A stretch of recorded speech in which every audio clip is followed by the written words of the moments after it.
Formation minnu bolodalen no centre Mardianière kɔnɔ o ye coupe couture broderie ni stylisme modélisme ye ale ye san 3 ni kalo 6 kalan ye. O formation tellement fana b'an fɛ yen o ye san 1 ni kalo 6 ye. Maquillage, musorosiri, coiffure o fana kalan mi centre Mardianière kɔnɔ o ye san 2 de ani kalo 6. O fana formation tellement be san 1 ani kalo 6. Tatouage, farafinjabi, endujabi o fana kalan bi centre Mardianière kɔnɔ. N'o bana amina i former façon business la donc o kalo 6. À ce moment i ka diplôme sɔrɔ i bɛ se ka baara kɛ diɲɛ fan bɛɛ. O kɔfɛ internat bi centre Mardianière la i bɛ se k'i den bila ka na Mardianière kɔnɔ siyɔrɔ ni dumuni a b'o bɛɛ lajɛlen sɔrɔ ni k'a ka baara kɛ. Centre Mardianière filɛ nin ye Falajɛ IGA sirafara la. Centre Mardianière bɛ Segu Midine. Centre Mardianière bɛ Bakɔ Jikɔrɔni. Centre Mardianière bɛ Korofina sirafara gitɔrɔnda la. Ni mɔgɔ bɛ renseignement wɛrɛ la i bɛ se ka weleli kɛ 76 12 11 18 20 20 18 20 ou bien i bɛ weleli kɛ 76 22 01 04. Bi ye juma ye utukalo tile 15 san 2025 aw minnu sɔgɔlen bɛ aw ka jabaraniso mandi la an ka folibaw bɛɛ lajɛlen ka kɛ n'aw ka wagatiw cogoya ye an b'aw ladɔnniya k'aw ka kunnafoni wagati selen filɛ. Bakuruba kunnafoni na utukalo kɔnɔna la an ka finitigilakaw ye wulikajɔ min kɛ u bɔra ka o kunnafoni da bɛɛ lajɛlen kulo kan hani direkaw fɛ yen nɔ. Waleya jugu min taara ka ɲɛsin an ka finitigilakaw ma Banmanci wale tigilamɔgɔw fɛ an da bɛna don o ni a ɲɔgɔnna caman na ko kan kunnafoni olu bɛna lase aw ma aw bisimila. Ka daminɛ utukalo daminɛ ka na se bi ma an ka finitigilakaw ye wulikajɔ min bila sen ka lakana ko ta fanfɛ Banmanci wale tigilamɔgɔw juguya la u bɔra ka o laseli kɛ ka o da bɛɛ lajɛlen kulo kan u y'a jira ko utukalo tile 3 wabariyakaw fɛ yen nɔ Gawo marabolo la min ye Banmanci wale tigilamɔgɔw ka waleya jugu dɔ u ye min ta ka ɲɛsin u ma nka an ka finitigilakaw ka wulikajɔ bonyara n'u ta ye o kɛra sababu ye ka u ka maa caman ka u bɔnɛ u ni na ani an ka finitigilakaw ye tɛgɛ kɛ PKM 2 ni PM 2 la utukalo tile 6 u ye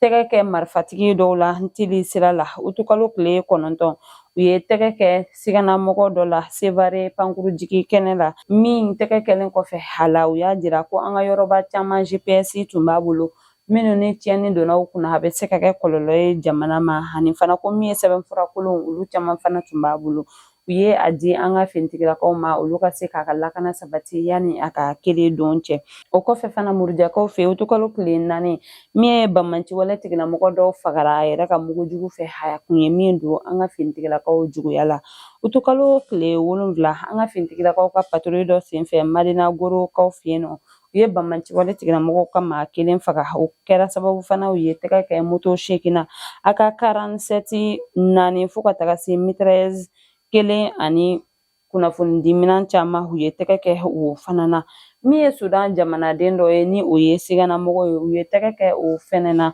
yaasa ka sɛgɛsɛgɛliw ka olu bila sen kan u ka baara ma dan o dɔrɔn ma Jafara Beni Bonikaw u ye dɛmɛ ta ka ɲɛsin olu ma ka nafolo kasabi dɔ di u ma u bɛ se k'u yɛrɛ dɛmɛ ni a ye ni wagati gɛlɛn ninnu kɔnɔna la cogoya min na État-major général des armées y'a jira k'a n'a ka cɛdenw kalikan don ka lakana ka o sabati jamana in fantan bɛɛ lajɛlen na nka k'u mago bɛ an jamanadenw ka dɛmɛ la yaasa o baara bɛ se ka ɲɛ u bolo cogoya min na.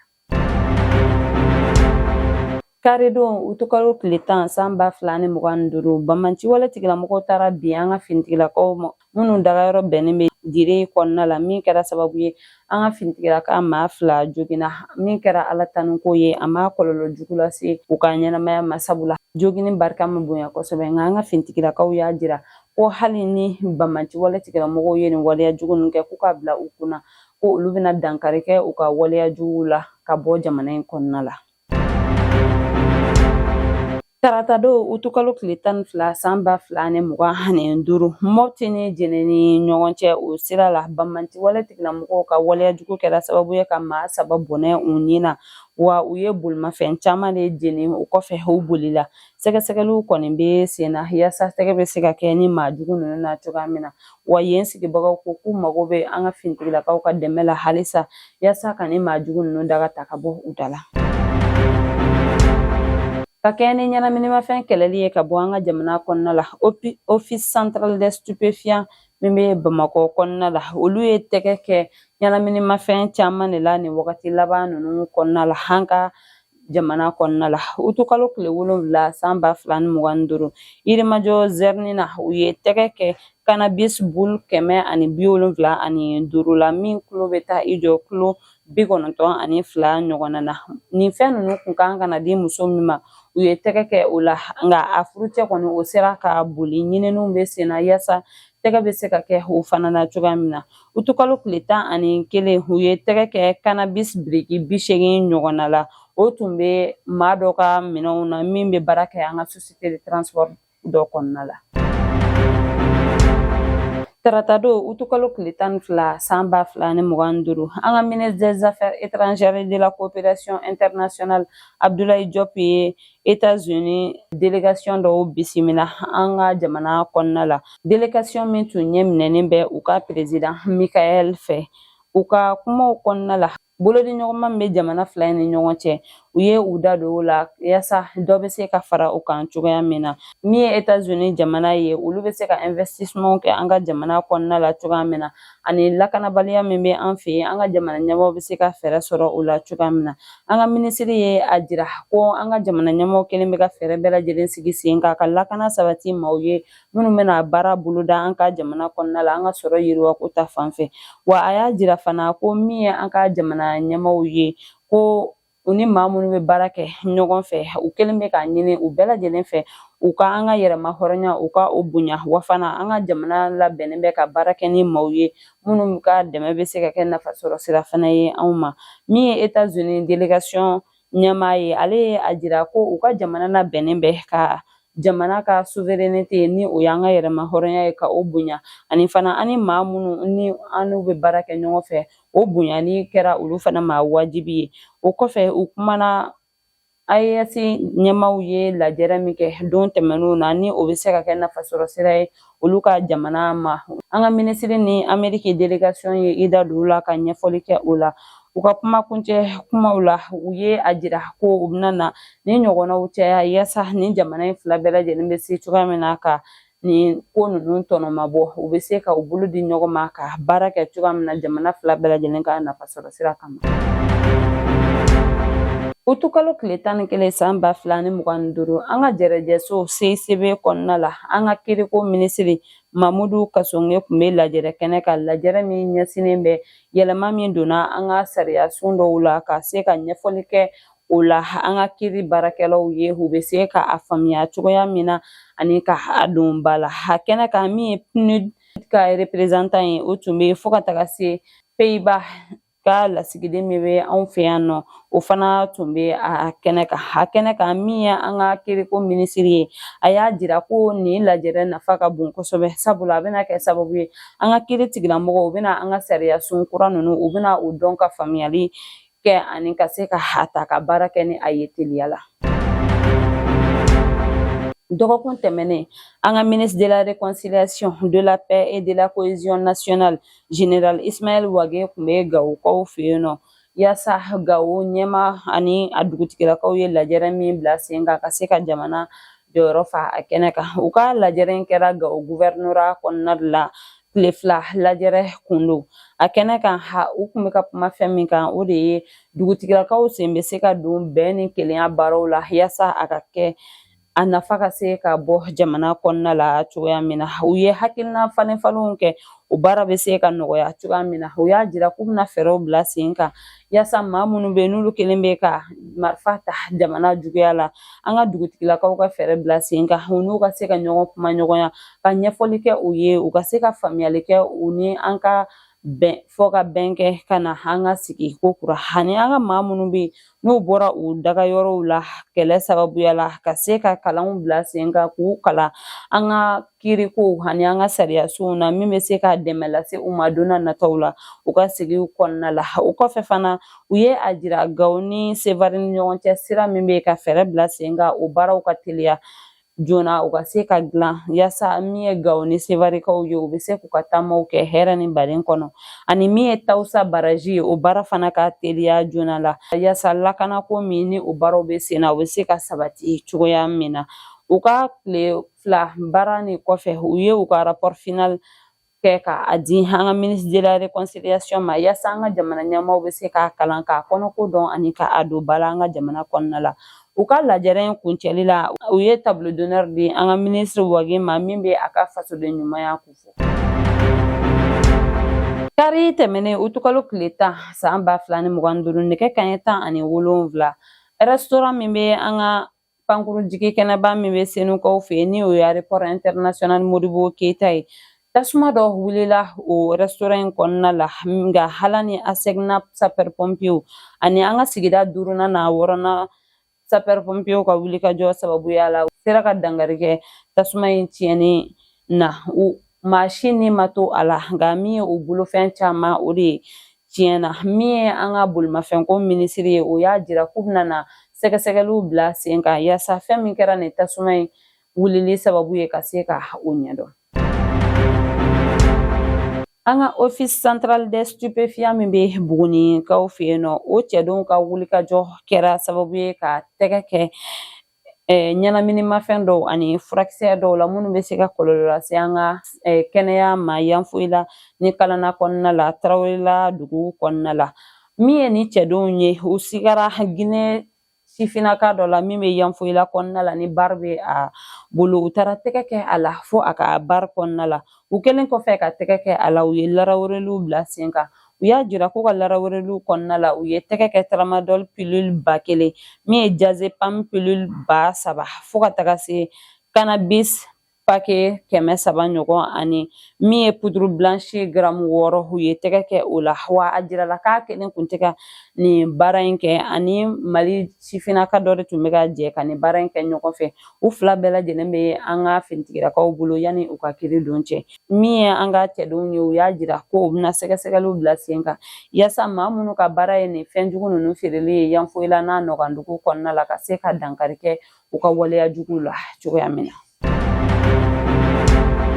Tarata don utukalo tile 12 san 2025 an ka jamanakuntigi général d'armée Assimi Goïta tun bɛ plan national de réponse à l'insécurité alimentaire édition 2025 lancement kɛnɛ kan o min kɛra Sogonikɔ sigida 6nan na Bamakɔ kɔnɔna la office des produits agricoles du Mali OPAM maaw dagayɔrɔ la a kɛnɛ kan min ye maaba caman olu tun bɛ yaasa a ko nisɔndiya bɛ se ka bonya cogoya min na a jirala ko min ye sefa wari miliyari 12 an ka jamana ɲɛmaaw ye fɛɛrɛ bila sen kan ka o de ɲini yaasa ka o don balo tɔni 22 ɲɔgɔnna la ka se ka o di an ka maaw ma minnu ye dɛsɛbagatɔw ye jamana kɔnɔna la kɛrɛnkɛrɛnnenya la Kita Joyila Nara ani Bamakɔ kɔnɔna la an ka jamanakuntigi ye u bɛɛ lajɛlen ka dotation di u ma yaasa a baara bɛ se ka kɛ jɛlenya kɔnɔna la cogoya min na yuruguyurugu wale fosi kana ye a la an ka jamanakuntigi ye a jira ko ni hakilina in bɛ u la a bɛ wagati caman bɔ wa fana a baara bɛ na kɛ volet 3 de kɔnɔna la volet fɔlɔ u bɛna na balo tɔni 22 di dɛsɛbagatɔw ma yaasa u bɛ se k'u yɛrɛ dɛmɛ ni a ye cogoya min na volet 2nan o bɛna ɲɛsin min ye malo tɔni 10,001 n'a kunkanfɛn o bɛna na feere jamana kɔnɔna la ani fana min ye volet 3nan ye o bɛna ɲɛsin an ka bagan maralaw an ka jɛgɛ maralaw ani an ka dugukolo yɔrɔ minnu tiɲɛnen don ka se ka olu dilan cogoya min na yaasa an bɛ se ka olu tɔnɔ mabɔ ani fana min y'an ka jamanakuntigi ye a y'a jira k'u ka laɲini tɛ dɔwɛrɛ ye baloko ta fanfɛla la jamana kɔnɔna la jamanaden bɛɛ lajɛlen bɛ se ka balo ɲuman ni a jɛlen sɔrɔ yaasa an bɛ se ka lafiya sɔrɔ kɛnɛyako nasira fɛ cogoya min na. Minisiri minnu ka baara bɛnnen bɛ action humanitaire ma AES jamanaw kɔnɔna la olu ka lajɛrɛ tago fɔlɔ min kɛra an ka jamana kɔnɔna la n'a kun cɛra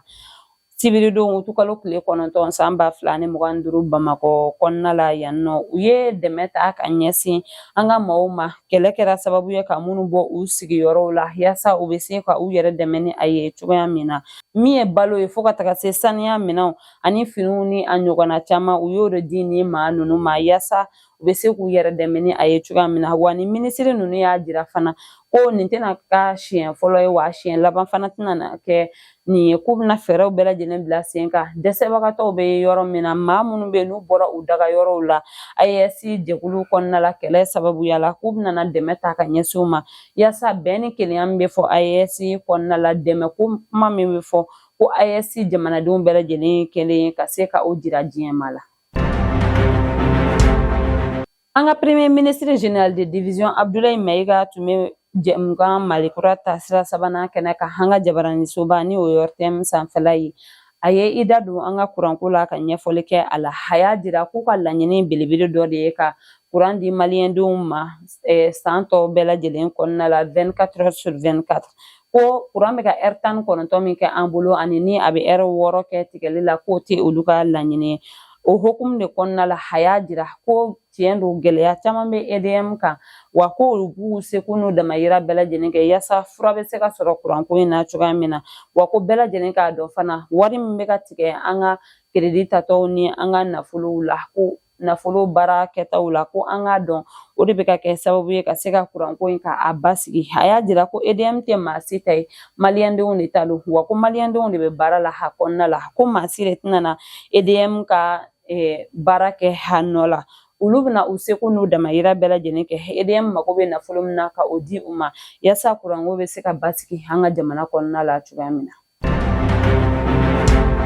An ka jamana ɲɛmaaw ye yɔrɔ minnu suganti Tabakɔrɔ kɔnɔna la ka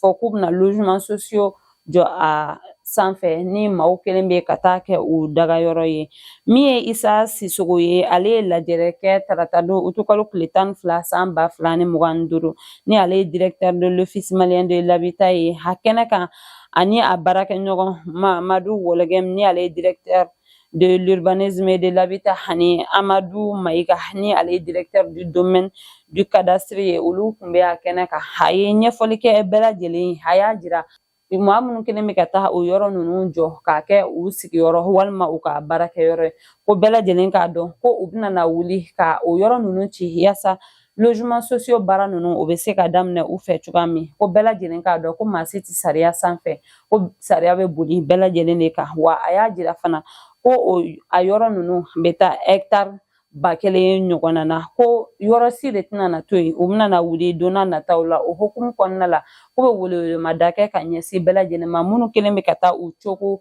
nin yɔrɔ ninnu na ko u ka fɛɛrɛ ɲini joona ka bɔ a yɔrɔ la sabula n'u wulila u ka baara la ko u tɛna na a yɔrɔ si to yen nɔ u bɛna na a yɔrɔ bɛɛ lajɛlen ci yaasa logement sociaux projet min bɛ u bolo u bɛ se ka o baaraw kɛ cogoya min na. O bana ta an ka kɔkan kunnafoni na an bɛ taa Burkina Faso kɔnɔna la Burkina Faso kunnafonidilaw bɔra ka laseli kɛ ko u ka finitigilakaw ka wulikajɔ kɛra sababu ye weekend tɛmɛnen ka dankari kɛ Banmantiwale tigilamɔgɔw ka waleya jugu la Kancari dugu kɔnɔna la u tun bɛna min ta ka ɲɛsin yen sigibagaw ani u ka finitigilakaw ma u ka finitigilakaw ka wulikajɔ sababuya la u sera ka tɛgɛ kɛ Banmantiwale tigilamɔgɔw ma caman na u ye u ka maa dɔw faga ani kɛlɛkɛminɛn dɔw fana u sera ka tɛgɛ kɛ olu la wa fana ko min ye u ka finitigilakaw ye k'u kalikan don ka lakana sabati Burkina ni a nɔkandugu bɛɛ lajɛlen kɔnɔna la. N'an bɔra yen an bɛ taa Guinée kɔnɔna la fɔɲɔgɔnkɔ o ɲɛw ɲalen don Guinée jamana ɲɛmaaw ni opposition maaw ni ɲɔgɔn cɛ sabula min ye u ka opposition maaw ye olu bɔra ka welewelemada kɛ ka ɲɛsin u ka maaw ma ko septembre kalo tile 5 ko u bɛɛ lajɛlen ka bɔ u ka taama boloda Guinée kɔnɔna la ka u ka dusumakasa ka o yira diɲɛma la ka ɲɛsin sariyasun yɛlɛmali ma min bɛna kɛ sababu ye u ka jamanakuntigi Mamadi Dunbiya u ka kɛ cɛbɔ ye don n'a nataw la u ka jamana kalafili la u ka jamana kɔnɔna la sabula olu y'a jira ko jamana ɲɛmaaw b'a fɛ ka yɛlɛma don o sariyasun min na ko kun tɛ dɔwɛrɛ ye o de ye ka se ka u ka jamana ɲɛmaa se ka a dɛmɛ a ka se ka to fanga la kudayi ko o tɛ olu fɛla ko ye o hukumu kɔnɔna la ko u b'a ɲini u ka maaw bɛɛ lajɛlen fɛ u ka bɔ septembre kalo tile 5 ka taa u ka dusumakasa yira sabula ko sariyasunba in baaraw kan ka daminɛ septembre kalo tile 21 nata de. Nin bɛ dan sigi an ka bi kunnafoniw na an tɛ sɛgɛn an tɛ ɲinɛ an b'an ka dibila baarakɛbagaw fo sabula o jɔyɔrɔ ka bon an ka baara in na an b'a fɔ k'Ala ka basigi sabati an ka jamana kɔnɔ, Ala ka sankɔrɔta di an ka finitigilakaw ma. Ni Ala m'an ka jɔnya jɔ an na, an bɛ ɲɔgɔn sɔrɔ yan sini ka kunnafoni di aw ma ladiriya la. Shukran.